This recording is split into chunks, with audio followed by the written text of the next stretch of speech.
Hi my dear movie lovers, ఎలా ఉన్నారు? So ఇప్పుడే కంగనా రనౌత్ గారి emergency movie, so it's based on Indira Gandhi గారి బయోపిక్ అనమాట. సో ఇండియాకి 1975 నుంచి 1977 వరకు ఎమర్జెన్సీ అయితే వచ్చింది. సో ఆ టైంలో ఇండియా ప్రజలు ఎలా ఇబ్బంది పడ్డారు, వాళ్ళు ఎదుర్కొన్న సమస్యలు ఏంది, సో ఈ టైంలో ఇందిరాగాంధీ వాళ్ళ కొడుకు సంజయ్ గాంధీ ఏం చేశారు, సో ఈ మధ్యలో అటల్ బిహారీ వాజ్పేయి, సో ఈ మిగిలిన వాళ్ళు కూడా ఏం చేశారు, ఏం జరిగింది అనేది ఈ మూవీ కాన్సెప్ట్ అనమాట. సో ఇంకా మూవీలో కంగనా రనౌత్ గారి గురించి మాట్లాడాలంటే, నిజంగా చెప్పాలంటే ఇందిరాగాంధీగా బాగా సెట్ అయ్యారు, కానీ కొన్ని సీన్స్ లో ఓవర్ యాక్షన్ అనిపించింది ఏ మాట కామాట.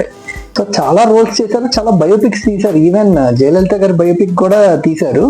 సో బట్ కాకపోతే నాకు ఇందులో ఎందుకో కొంచెం లిటిల్ బిట్ ఓవర్ యాక్షన్ అయితే అనిపించింది. మేబీ ఆ క్యారెక్టర్ అలా చూపించాలనుకున్నారో లేదంటే తను అలా చేసిందో నాకు అర్థం కాలేదు. కానీ అండ్ ఇంకో థింగ్ వచ్చేసరికి నాకెందుకో అంటే ఎమర్జెన్సీ అని చెప్పి టైటిల్ పెట్టారు, కానీ మూవీ ఎమర్జెన్సీ గురించి అంత ఇదిగా చూపిలా. ఏదో మనకు అక్కడక్కడ ఎమర్జెన్సీకి ఇండియాలో జనాలు ఎలా బాధపడ్డారు, ఏం జరిగింది అన్న థింగ్స్ అయితే చూపించారు, కానీ అసలు ఫుల్ ఫ్లెడ్జ్డ్ గా ఎమర్జెన్సీ టైంలో అసలు ఏంటి, ఎందుకు తీసుకోవాల్సి వచ్చింది, ఇంత నిర్ణయాలు ఇవన్నీ ఎందుకు అన్నది చూపిలా. ఇక్కడ ఎక్కువగా ఏం కవర్ చేశారంటే ఇందిరాగాంధీ గారి పర్సనల్ లైఫ్ ను కూడా కవర్ చేశారు. సో ఇక్కడ ఎమర్జెన్సీ అని చెప్పి పెట్టి దాని గురించి చెప్పకుండా ఆవిడ పర్సనల్ లైఫ్, ఈవిడ కొడుకు Sanjay Gandhi personal life, so ఇవన్నీ కూడా చూపించడం అనేది నాకు అంతగా నచ్చలే. ఇప్పుడు జస్ట్ ఆ 1975 to 1977 ఏం జరిగింది అన్న దాని గురించి కొంచెం బాగా తీసుకెళ్ళుంటే బాగుండేది అనిపించింది.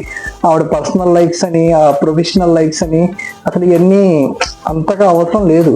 అండ్ ఇంకో థింగ్ వచ్చేసరికి కంగనా రనౌత్ గారికి అనుపమ్ ఖేర్ గారికి ఒక కాన్వర్జేషన్ అయితే ఉండిద్ది, ఎక్సలెంట్ గా ఉండిద్ది అదైతే. సో అంటే ఒక టైప్ డిబేట్ చర్చ లాగా ఒకటైతే జరుగుద్ది, చాలా బాగా అనిపించింది నాకైతే. Not only that, Atal Bihari Vajpayee గా వేసిన పర్సన్, అతని పేరు ఐడియా లేదు, సో తనతో వచ్చిన కాన్వర్జేషన్స్ కూడా చాలా బాగుంటాయి.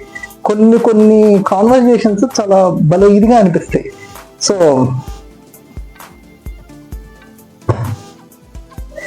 మూవీ అయితే ఓకే కానీ బట్ ఇది బయోపిక్ మూవీ లాగా అయితే నాకు అనిపించలేదు. ఏదో కంగనా రనౌత్ గారు ఏదో అసలు ఆ story, screen play, direction, producer మొత్తం ఆమె కంగనా రనౌత్ అంతా హీరోయిన్ గా మొత్తం చేసింది తనే. సో తనేదో ఒక సోలో పిక్చర్ కొంచెం బాగా ట్రై చేయాలని చెప్పి ట్రై చేసింది, కానీ అండ్ ఈ మూవీ కూడా చాలా వివాదాల్లో చాలా వరకు డిలే అయ్యి ఇప్పటికి రిలీజ్ అయింది. బేసిక్గా ఇది ఎప్పుడో 2024లోనే రిలీజ్ అవ్వాలి, చాలా డిలేస్, చాలా వరకు బాయ్కాట్స్ కూడా చేశారు ఈ మూవీ రిలీజ్ చేయకూడదు. సో కొన్ని థింగ్స్ ఉన్నాయిలేండి, నాకేందో అక్కడక్కడ కొన్ని సీన్స్ లేపేసినట్టుగా కూడా అనిపించింది. మేబీ ఎమర్జెన్సీ సిచ్యువేషన్ కి సంబంధించిన సీన్స్ అందుకే లేపేశారేమో, I don't know. But movie అయితే అంతేమో అనిపించలే నాకు. సో ఒకవేళ మీరు చూసింటే ఎలా ఉంది అనేది చెప్పండి.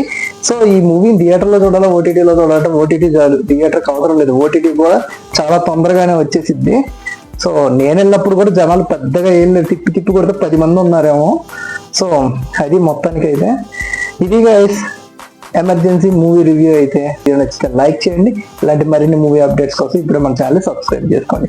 Thank you for watching, we will see you on next video. Bye.